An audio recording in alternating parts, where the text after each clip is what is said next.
राम राम जी। जय श्री राम। हर हर महादेव।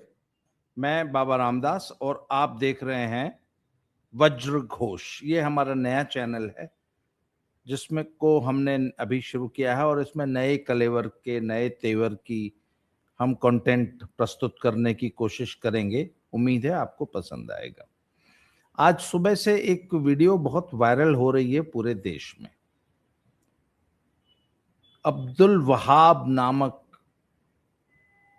एक कोई मौलवी साहब हैं, मुजफ्फरनगर उत्तर प्रदेश। वो सीसीटीवी कैमरा से लगभग 2.5 मिनट की एक रिकॉर्डिंग है जो पूरे देश में वायरल हो रही है। सिंपल सी है, एक कोई पतली सी सड़क है और उस पे मौलाना साहब, मौलवी साहब जा रहे हैं। वो किसी मस्जिद के मौलवी बताए जाते हैं, नमाज पढ़ के आ रहे थे। अब्दुल वहाब नाम है। बच्चे गली में क्रिकेट खेल रहे थे। बच्चे माने किशोर युवक। और उनकी बाइक को बॉल टच हो गई। मौलवी साहब ने बाइक रोक ली। 3 लड़के, जिसमें से एक लड़के ने बैट ले रखा है, 2 लड़के ऐसे क्रिकेट खेलने वाले बच्चे हैं, वो आते हैं। मौलवी साहब से कुछ बात होती है, करीब मुश्किल से 5-7 सेकेंड, और फिर बच्चे वापस लौट रहे हैं। मौलवी साहब से उन तीनों लड़कों की जो बातचीत है कुल मुश्किल से 8-10 सेकेंड होती है, और फिर बच्चे वापस लौट जाते हैं। तब अब तक मौलवी साहब जो हैं वो बाइक पे बैठे हुए हैं। फिर मौलवी साहब बाइक को साइड वाले स्टैंड पे लगाते हैं, उतर के आते हैं, उन तीनों लड़कों को बुलाते हैं। फिर कुछ बातचीत होती सुनाई दे रही, बातचीत तो नहीं सुनाई दे रही पर दिख रहा है सब कुछ। फिर एक लड़के को मौलवी साहब धक्का देते हैं। तो जब धक्का देते हैं तो जो दूसरा लड़का जिसने हाथ में बैट पकड़ा हुआ है वो उनसे उलझ जाता है। मौलवी साहब वो बैट छीन लेते हैं और उस बैट से उस लड़के को मारने की कोशिश करते हैं, पर चूंकि गुत्थम गुत्था हो गए हैं, तो अब जब आप गुत्थम गुत्था होते हैं तो आप बैट चला नहीं सकते। ये लाठी वाठी का एक नियम होता है। लाठी से किसी को मारने के लिए there should be a minimum distance of 4-5 feet. इसलिए जो लोग लाठी कला के जो माहिर होते हैं ना, जो लाठी युद्ध के माहिर होते हैं, वो जानते हैं कि लाठी की रेंज से या तो बाहर रहो। भाई लाठी कितने दूर तक इफेक्टिव है? 5-6 फुट, 7 फुट। अगला 2-3 कदम आगे बढ़ के लाठी मार देगा। इसलिए लाठी से बचना है, या तो लाठी की रेंज से बाहर रहो या लाठी की रेंज में एकदम घुस जाओ। मतलब उसकी कमर पकड़ लो, उसके हाथ पकड़ लो, उससे एकदम सट जाओ। जब आप उससे एकदम सट जाएंगे तो लाठी इनफेक्टिव होगी। तो यही सेम इस घटना में हुआ। आप अगर ध्यान से उस वीडियो को देखेंगे तो लड़के बैट, इन्होंने, मौलवी साहब ने बैट छीन लिया था लड़कों से, तो गुत्थम गुत्था हो गए। तब तक 2-4 लौंडे और आ गए। फिर मारपीट हुई, कायदे से मारपीट हुई। फिर मौलवी साहब, वहीं बगल में एक दुकानदार में एक बुजुर्ग आदमी अपनी दुकान के बाहर बैठा हुआ था। उसने वो लोहे की जो फोल्डिंग चेयर होती है ना, उस टाइप की एक चेयर पर बैठा है वो। तो वो अचानक भाग जाता है, तो और मौलवी साहब फिर भाग के जाते हैं, वो चेयर उठा लाते हैं। उस चेयर से थोड़ी देर युद्ध होता है। फिर तभी अचानक जो है दृश्य बदल जाता है और एक एकदम ब्रूसली टाइप युवक का एंट्री होती है, और वो एक मौलवी साहब के एक फ्लाइंग किक देता है पिछवाड़े पे ठाए देने। और उस फ्लाइंग किक वो अनएक्सपेक्टेड थी। फिर मौलवी साहब नीचे गिर जाते हैं। फिर लौंडे उनको कायदे से, उनकी सारी गुंडई उनके पिछवाड़े में डाल देते हैं। और फिर मौलवी साहब की कायदे से पिटाई होती है। फिर मौलवी साहब भागते हैं जान बचा के, और थोड़ी देर बाद आगे करीब 10-15 मीटर बाद मौलवी साहब सड़क पर गिर जाते हैं। कुल 2.5 मिनट का युद्ध था। बहुत वायरल है, आप देख सकते हैं। इससे एक बात समझ में आई। उसके बाद फिर आप सोशल मीडिया पे मौलवी साहब की तरफ से भी बहुत सारी वीडियोज आ गई कि मौलवी साहब के साथ मारपीट की गई, मौलवी साहब जा रहे थे नमाज पढ़ के तो उनको रोका गया। नहीं नहीं, किसी ने नहीं रोका। आप वीडियो में देख सकते हैं, मौलवी साहब खुद रुके हैं, ब्रेक मार के स्वयं रुके हैं। मौलवी साहब असल में खुद को ईरान समझ रहे थे।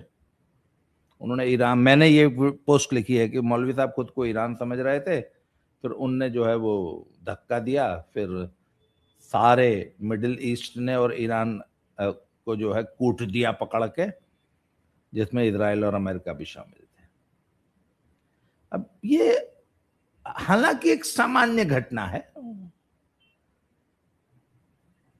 इसको हम कम्युनल रूप भी नहीं देना चाहिए हमें। पर एक चीज मैं आपको बताऊं जो कि बहुत महत्वपूर्ण है,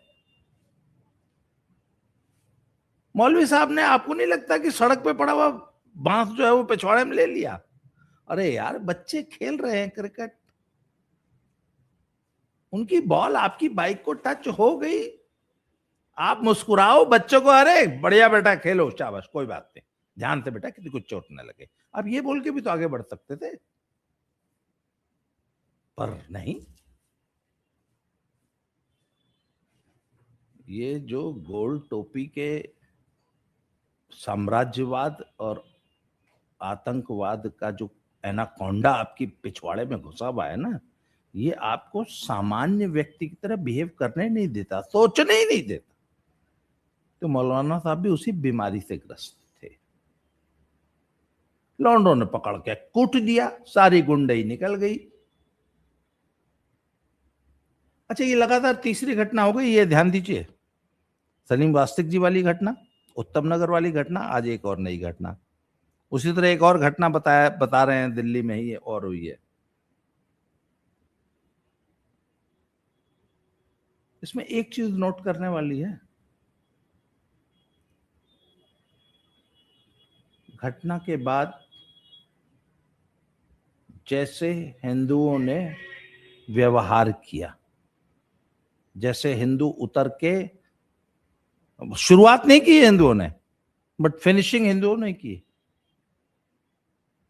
तुम अगर शुरू करोगे तो बेटा फिनिश हम करेंगे। और अब हिंदू को, नाउ हिंदू उसको, they are not going to take it lying down. अब हम बर्दाश्त नहीं कर रहे हैं, नहीं करेंगे। अगर तुम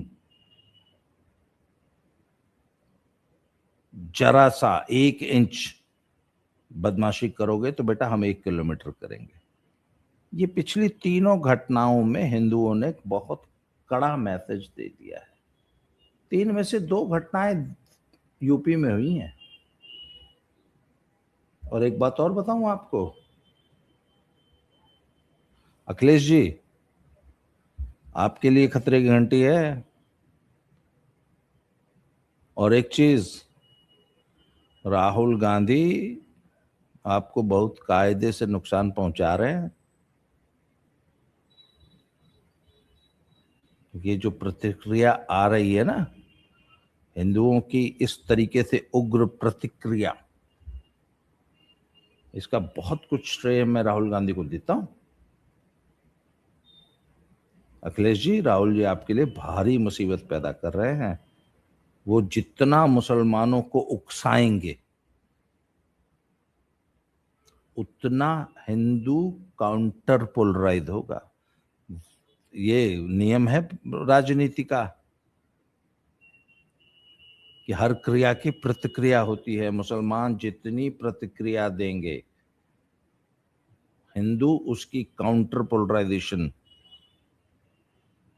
काउंटर प्रतिक्रिया होगी। हिंदू यूनाइट हो रहा है, बहुत तेजी से यूनाइट हो रहा है। पिछले 1 हफ्ते में लगातार 3 घटनाओं ने यह सिद्ध किया है कि हिंदुओं ने तुरंत यूनाइटेड होके, और आज तो मैंने एक बहुत अच्छा नारा लगता देखा ऐसी ही घटना के परिप्रेक्ष्य में, बटोगे तो कटोगे, एक रहोगे तो सेफ रहोगे।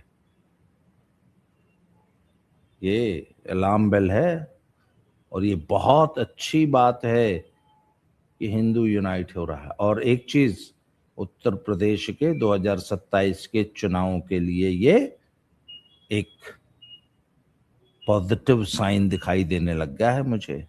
इसी तरह की छोटी छोटी घटनाओं से किसी भी चुनाव का मूड माहौल तय होता है। मैं वो मूड माहौल तय होता हुआ देख रहा हूं। अच्छा, इस आज की जो ये अब्दुल वहाब वाली घटना को देख के ना मुझे वो एक और इसी तरह का एक जो दौर हुआ था बागपत में, याद है? वो चाट वाले आपस में लड़ रहे थे। उसको भी हम लोग बागपत का युद्ध, बागपत का प्रथम युद्ध बोलते हैं। इसी तरह मैंने इसको मुजफ्फरनगर का द्वितीय युद्ध नाम दिया है। मुजफ्फरनगर का पहला युद्ध कौन सा हुआ था, याद है? वो जिसमें जाटों के साथ कवाल वाली घटना। और ये जो मुजफ्फरनगर की घटना हुई है ना, ये बहुत महंगी पड़ेगी अखिलेश जी आपको, ये ध्यान रखिएगा। तो आज के लिए इस वीडियो में इतना ही। वज्र घोष को लाइक कीजिए, सब्सक्राइब कीजिए, शेयर कीजिए और ज्यादा से ज्यादा लोगों को जोड़ने के लिए बोलिए। बहुत बहुत धन्यवाद। जय श्री राम, हर हर महादेव।